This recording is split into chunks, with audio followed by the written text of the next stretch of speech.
أعوذ بالله من الشيطان الرجيم بسم الله الرحمن الرحيم فلولا نفر من كل فرقة منهم طائفة ليتفقهوا في الدين وقال رسول الله صلى الله عليه وسلم العلماء ورثة الأنبياء أو كما قال عليه الصلاة والسلام ঐতিহ্যবাহী জামিয়া ইসলামিয়া রামারকান্দা মাদ্রাসার বাৎসরিক প্রতিযোগিতামূলক বক্তৃতা সেমিনারের শ্রদ্ধাভাজন সম্মানিত সভাপতি ন্যায় নিষ্ঠার পরাকাষ্ঠা বিজ্ঞ বিচারক মণ্ডলী এবং আমার সামনে উপবিষ্ট রয়েছেন বাতিলের বিরুদ্ধে আপুশীল একজাক ছাত্র কাফেলা।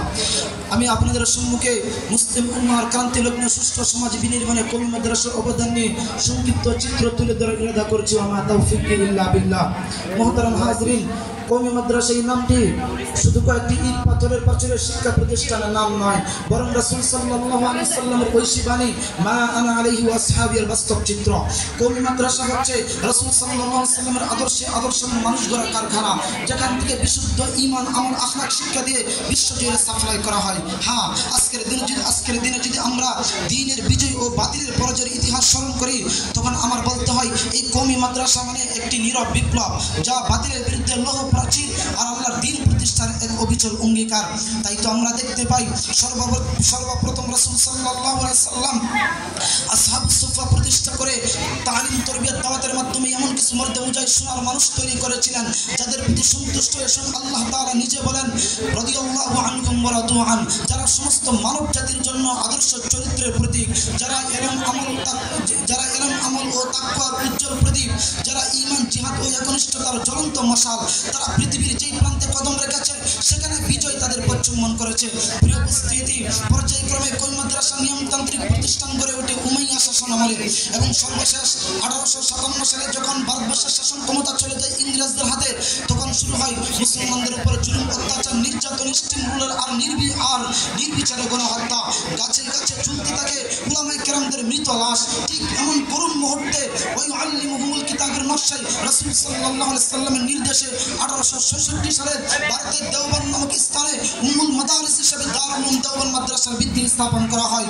যেই মাদ্রাসার সূর্য সন্তানরা জাল জুলুম নির্যাতনের শিকার হয়ে বুকের তাজা রক্ত ঢেলে দিয়ে জাতিকে উপহার দিয়েছিল ইংরেজ আধিপত্য মুক্ত একটি স্বাধীন ভূখণ্ড, গড়ে তুলেছিল একটি আদর্শ সমাজ, দিয়েছিল জাতির নিরাপত্তা। প্রিয় উপস্থিতি, আমি যদি আজকে কওমি মাদ্রাসা অবদান নিয়ে আলোচনা করি, আমি সর্বপ্রথম বলবো এই সমস্ত কওমি মাদ্রাসাগুলো সরকারের বিনা অনুদানে সাধারণ মানুষের দান খয়রাতে হাজার হাজার লক্ষ কোটি গরিব অসহায় ছাত্রদেরকে ফ্রি টাকা খাওয়া, কিতাবানি সহ সব কিছু দায়ভার বহন করে আসছে। এছাড়াও এই সমস্ত ছাত্র ভাইদেরকে এমনভাবে প্রতিষ্ঠিত করে তোলা হচ্ছে, যার এক একটি ছাত্র শুধু একটি সমাজ নয়, বরং একটি রাষ্ট্রকে ইসলামের আলোকে সাজাতে সক্ষম হয়। কথা ঠিক কিনা? যার জ্বলন্ত প্রমাণ হলো বর্তমান তাবলীগ জামাতের প্রতিষ্ঠাতা মাওলানা ইলিয়াস কান্দলবী রাহমাতুল্লাহ আলাইহি। এছাড়াও আরো হাজারো আলেম উলামা পীর মাশায়েখ রয়েছেন। প্রিয় উপস্থিতি, এই কওমি মাদ্রাসা যুগে যুগে আদর্শ জাতি, আদর্শ সমাজ গঠন করার জন্য আদর্শ ব্যক্তি তৈরি করে আসছে। তারপরেও আজ যারা এই সমস্ত কওমি মাদ্রাসাগুলোকে জঙ্গি আর আদর্শ, প্রিয় উপস্থিতি, এই সমস্ত কওমি মাদ্রাসা যুগে যুগে আদর্শ সমাজ গঠন করার জন্য আদর্শ ব্যক্তি তৈরি করে আসছে। এখান থেকে তো জঙ্গি আর সন্ত্রাস তৈরি হতে পারে না, এখান থেকে তো কখনো চাঁদার জন্য সোহাগকে পাথর দিয়ে হত্যা করার মতো খুনি তৈরি হতে পারে না, এখান থেকে তো দেশের টাকা লুণ্ঠন করে সুইচ ব্যাংকে অ্যাকাউন্ট করার মতো দুর্নীতিবাজ তৈরি হতে পারে না, এখান থেকে তৈরি হয় আশরাফ আলী থানভী, হুসাইন আহমদ মাদানী, জুনাদ বাবুলগুর রহমতুল্লাহ আলাইহির মতো ব্যক্তি। এরপরও যারা এই কওমি মাদ্রাসাগুলোকে জঙ্গি আর সন্ত্রাস করে কারখানা বলে দাবি করে, আমি তাদেরকে বোঝানোর জন্য স্মরণ করে দিতে চাই 2020 সালের কথা। 2020 সালে যখন করোনা রোগে আক্রান্ত হয়ে তোমাদের মা বাবারা, আত্মীয় স্বজনরা একের পর এক মারা যাচ্ছিল, তখন তোমাদের মা বাবার লাশ পর্যন্ত তোমরা স্পর্শ করতে সাহস পাও নাই। তখন সেই সময় যাদেরকে তোমরা জঙ্গি আর সন্ত্রাস করে গালি দিতে, সেই সমস্ত কর্মীর সন্তানরাই তোমাদের মা বাবার লাশ কাঁধে বহন করে সসম্মানে দাফনের ব্যবস্থা করেছিল। কথা ঠিক কিনা?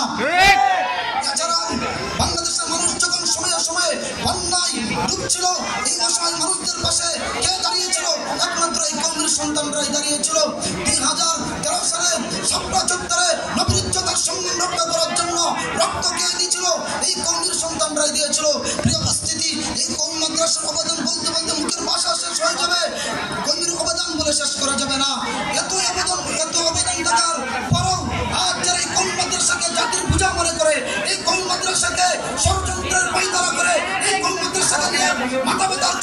শুরু করে আমি তাদেরকে সতর্কতা বাণী করে বলতে চাই, তোমরা কুকুরের লাশ দিয়ে বাঘের কান চুলকানোর দুঃসাহস করিও না, তোমরা মৌমাছির থেকে দিল দেওয়ার দুঃসাহস করিও না। যদি তোমরা দুঃসাহস দেখাও তাহলে তোমাদেরকে জীবিত কবরস্থ করার জন্য আরেকটি বদর তৈরি করব, আরেকটি কারবালা তৈরি করব, দরকার হলে আরেকটি নতুন বিপ্লব ঘটাবো। যেই বিপ্লবের পরে বাংলাদেশের নাস্তিক মুরতাদরা পাওয়ার জন্য গর্ত খুঁজে পাবে না, কথা ঠিক কিনা? তাই আমি পরিশেষে বলবো, আসুন আজ থেকে আমরা প্রতিজ্ঞা করে নিজেকে প্রস্তুতি নেই, যাতে আমরা এই সমস্ত বাতিল শক্তিগুলোর বিরুদ্ধে মোকাবেলা করতে পারি এবং তাদেরকে দাঁত ভাঙা জবাব দিতে পারি। আল্লাহ তাআলা আমাদের সকলকে তৌফিক দান করুক। ওয়া আখিরু দাওয়ানা আলহামদুলিল্লাহি রাব্বিল আলামিন।